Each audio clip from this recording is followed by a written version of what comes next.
Meu nome é José Roberto Kovac, diretor jurídico do SEMESP, e hoje falarei sobre as convenções coletivas de trabalho de professores e auxiliares de administração escolar. É uma convenção que tem duração de 2 anos, com início 1º de março de 2020 e o encerramento 28 de fevereiro de 2022. Registra-se que foram nada mais, nada menos do que mais de 50 reuniões realizadas entre os próprios membros da comissão, mais juntamente com as federações, e 11 assembleias realizadas que validaram esta convenção, as convenções coletivas de trabalho.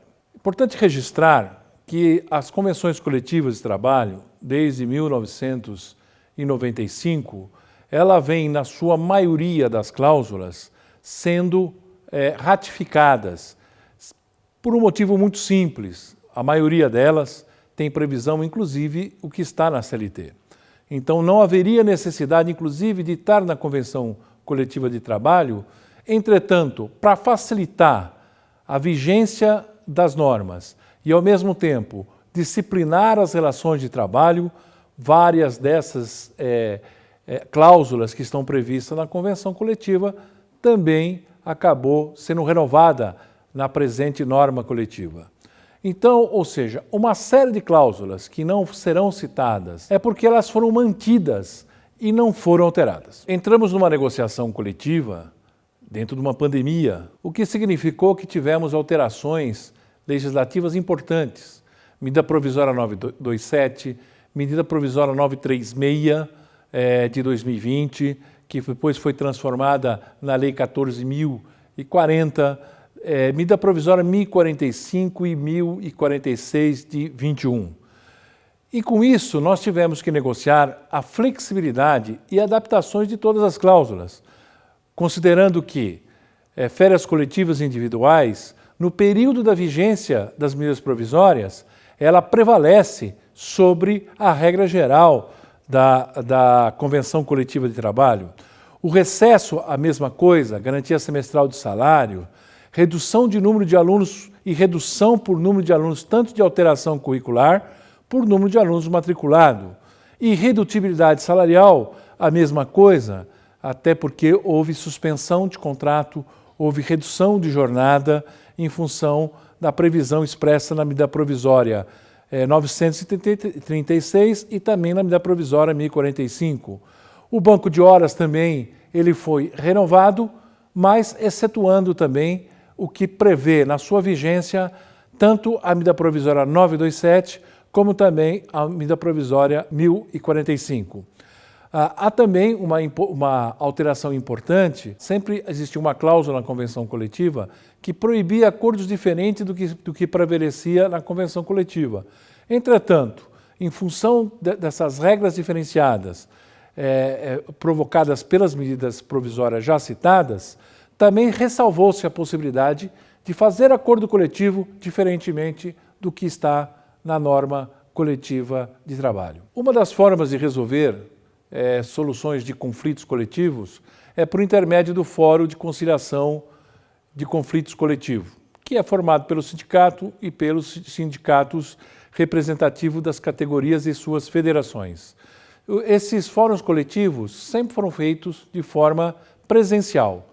Em face do que nós estamos vivendo, até a vigência da Convenção Coletiva, que se encerra dia 28 de fevereiro de 2022, será feita de forma remota.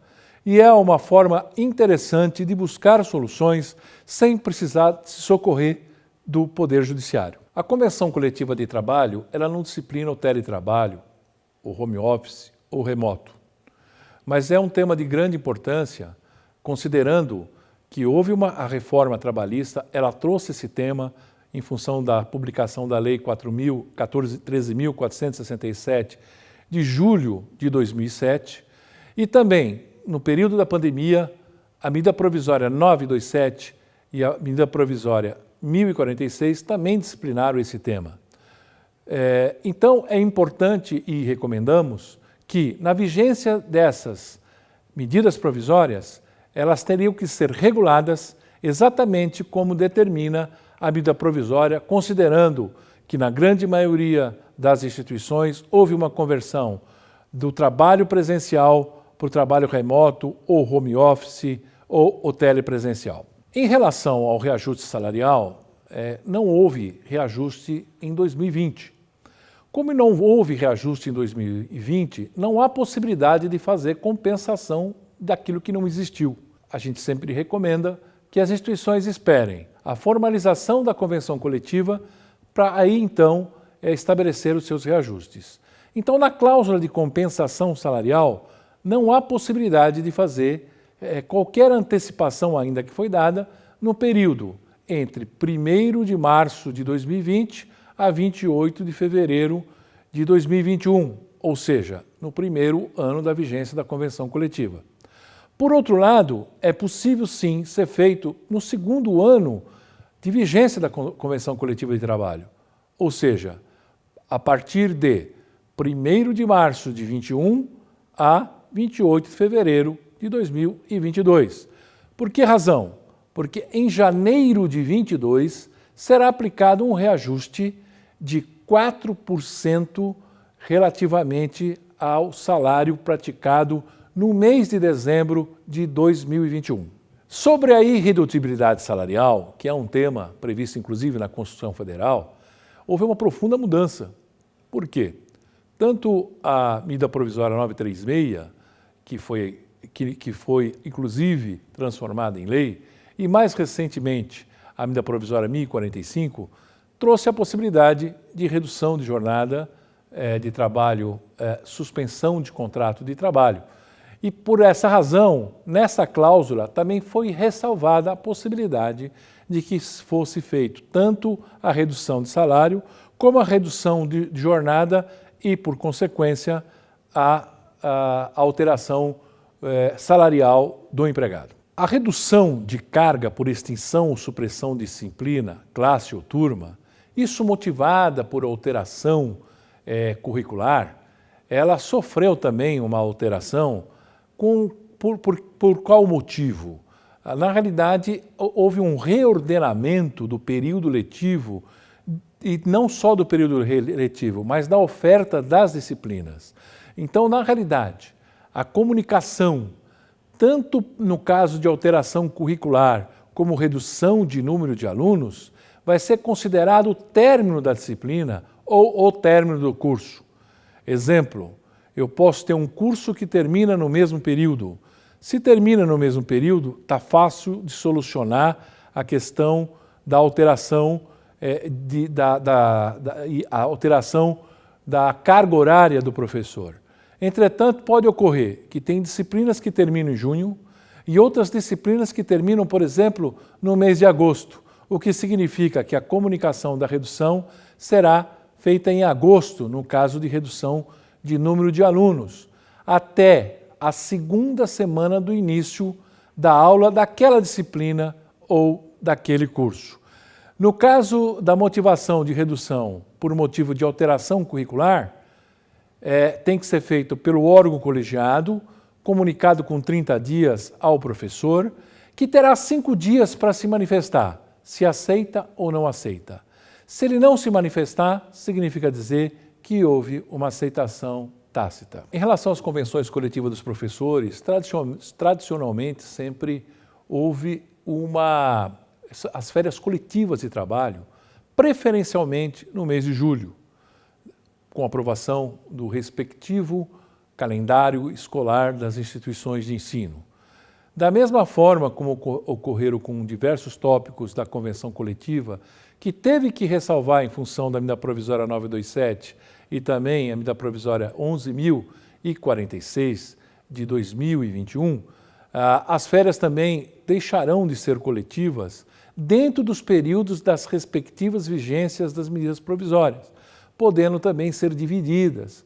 O pagamento, inclusive, ele é diferenciado dentro da vigência dessas medidas provisórias, porque as férias são gozadas num mês, mas o pagamento poderá ser feito até o 5º dia útil, como também o abono pode ser feito até o mês de dezembro, ressaltando sempre que é somente no período da vigência das normas coletivas de trabalho, mas, ao mesmo tempo, a medida provisória tem que estar na sua plena vigência.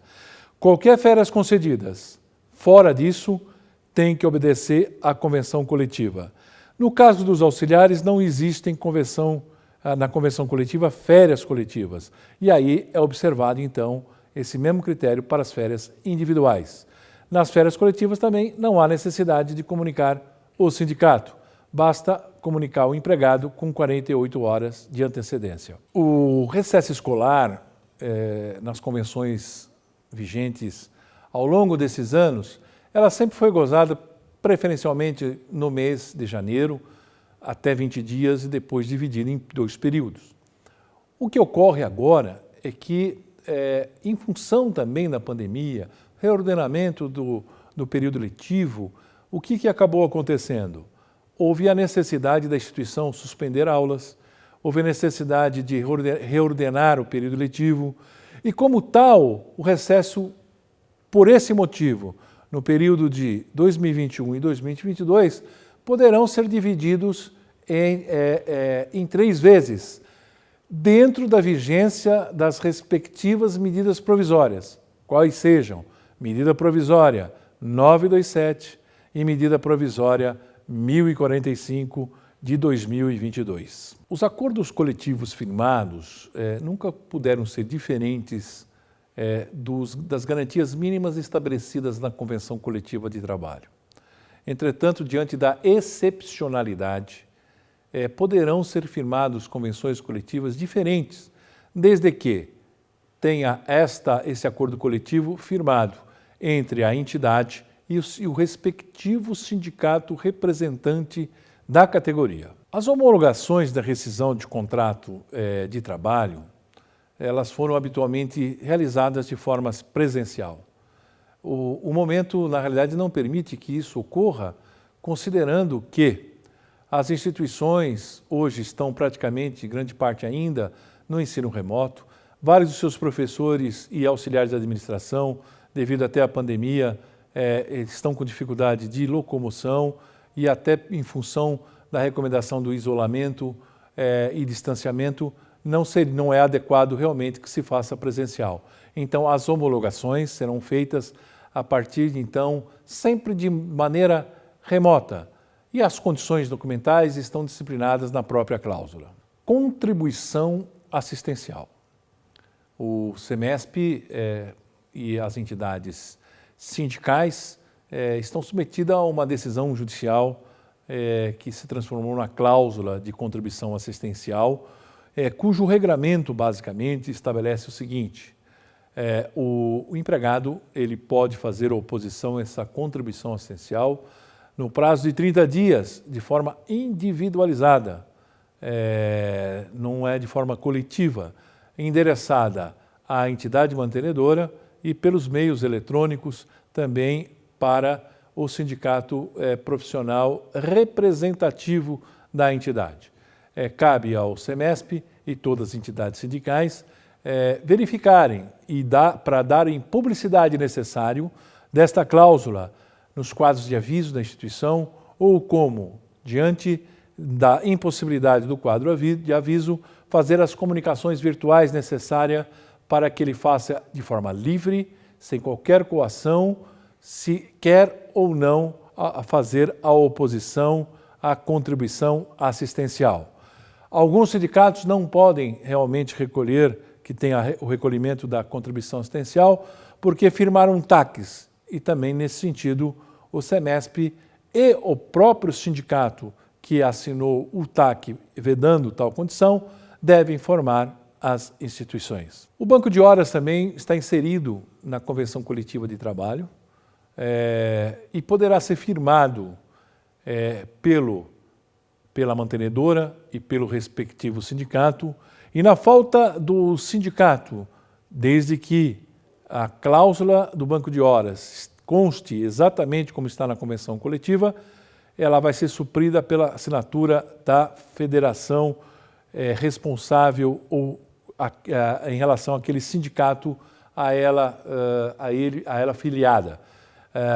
E para isto, a instituição deverá requerer junto ao sindicato a homologação desse banco de horas. Em relação ao banco de horas também há uma ressalva em relação à vigência da medida provisória 927 e a medida provisória 1046, prevalecendo nesse caso o que estabelece nas referidas medidas provisórias nas suas respectivas vigências e nos atos praticados pela instituição em estrita observância em relação a essas medidas. Uma outra novidade trazida na convenção coletiva, muito reivindicada pelas entidades mantenedoras, é a inclusão na norma coletiva dos auxiliares de um sistema de controle de ponto alternativo, utilizando nesse caso o sistema alternativo eletrônico de jornada de trabalho, tais como via web, smartphones, tablets, aplicativos ou outros meios eletrônicos, né?